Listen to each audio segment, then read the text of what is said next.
이제 미국의 대선이 하루 앞으로 다가왔습니다. 그런데 이 정도 됐는데도 누가 되겠지 하기 어려울 만큼 굉장히 박빙으로 좀 진행이 되고 있는데요.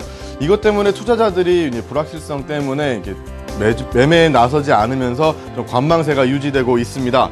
지난주 금요일에는 고용지표가 호조를 보였지만 이런 불확실성 때문에 미국 지수가 하락을 하면서 마감을 했는데요. 그럼 먼저 지수 보시고 또 지난주에 발표됐던 경제지표까지 보겠습니다.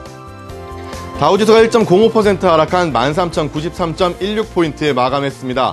기술주 중심의 나스닥은 애플이 3% 하락을 보인 영향으로 1.26% 하락한 2,982.13포인트에 S&P 500 지수는 0.94% 하락하면서 1,414.20포인트에 마감했습니다. 독일의 메르켈 총리가 유로존의 부채 해결을 위해서는 최소 5년은 필요하다는 말을 하면서 유로존의 전망이 좀 어둡기는 한데요. 금요일에 유럽 지수는 미국의 고용지표 호조에 힘입어 상승했습니다. 영국 FTSE 지수는 0.11%, 프랑스 카크는 0.49%, 그리고 독일 닥스는 0.38% 모두 상승하며 마감했습니다. 스페인은 1.05% 상승했고 이탈리아는 0.24% 하락하면서 마감했습니다. 다음은 NDF 여기환율입니다. 여기환율 시장에서 달러원 1개월물이 전일보다 2원 5전 상승한 1,094원 60전, 1,095원 호가됐습니다. 금요일에 야간 선물은 하락했습니다. 1.5포인트, 0.6% 하락하면서 250.20포인트로 마감했습니다. 거래량은 34,000건이었고 투자 주체별로는 외국인과 기관이 순매수를, 그리고 개인은 순매도를 보였습니다. 다음 지난 주말에 나온 경제지표를 보시겠습니다. 먼저 미국 노동부에서 10월 비농업 부문 신규 취업자가 전월 대비해서 17만 1000명이 증가했다고 발표를 했습니다. 예상이 12만 5천 명 증가했던 것에 비해 크게 상회한 것으로 집계가 되면서 실업률을 낮추는 데 도움을 주겠다는 긍정적인 전망들이 참 많았습니다. 찰스 슈왑의 채권 전략가인 캐시 존스는 이에 대해 실업률을 연준이 원하는 수준까지 떨어뜨리기에는 부족하다면서 10월에 나온 결과보다 2배의 일자리가 필요하지만 이 고용지표의 방향성이 개선됐다는 점에서는 또 긍정적이다라고 평가를 했습니다. 그리고 대선을 앞두고 실업률은 다시 한번 8% 아래를 유지시켜줬습니다.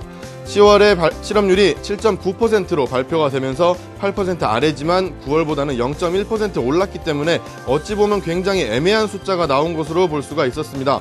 본래는 8%를 기준으로 두었기 때문에 오바마 대통령 측에서는 기분 좋은 수치이긴 합니다. 하지만 오바마 대통령의 취임 이후 43개월을 8% 위로 유지했기 때문에 미트 롬니 공화당 후보 측에서는 9월에 7.8%에서 또 7.9%로 오른 것에 대해 미국 경제가 실질적으로는 정체하고 있다라는 것을 보여준 것이라고 해석했습니다. 하지만 앞에 비농업 부문 신규 일자리에서 보다시피 일자리가 굉장히 많이 늘어났는데도 실업률이 전달에 비해서 상승을 했죠. 이에 대해서 시장은 구직자가 증가한 영향에 따른 것이라면서 긍정적으로 해석하고 있기 때문에 롬니 후보의 발언은 대선을 앞두고 고용지표의 호조를 깎아내리기 위한 발언으로 생각이 됩니다. 그리고 제조업 지표도 좋게 나왔는데요. 마지막으로 미국 상무부가 발표한 9월의 공장 주문입니다. 4.8% 증가로 나타나면서 지난달에 5.1% 감소해서 증가로 전환하는 데 성공한 데다가 예상치였던 4.6% 증가도 상회했습니다.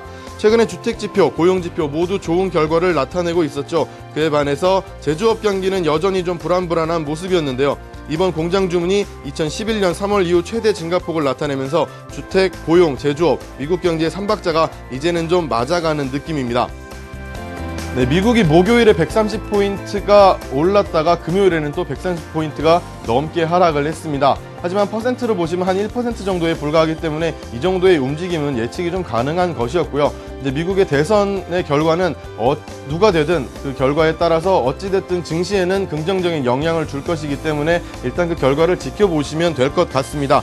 그리고 우리 장은 스몰캡 종목장에서 이제 조금씩 반도체나 디스플레이 쪽으로 넘어오는 모습을 또 보이고 있기 때문에 하루 이틀 더 지켜보시기만 한다면은 이 대선이 끝난 후에 또 어떤 흐름이 이어갈지 예측할 수 있을 것으로 예상이 됩니다. 그럼 지금까지 그래픽 지표였습니다.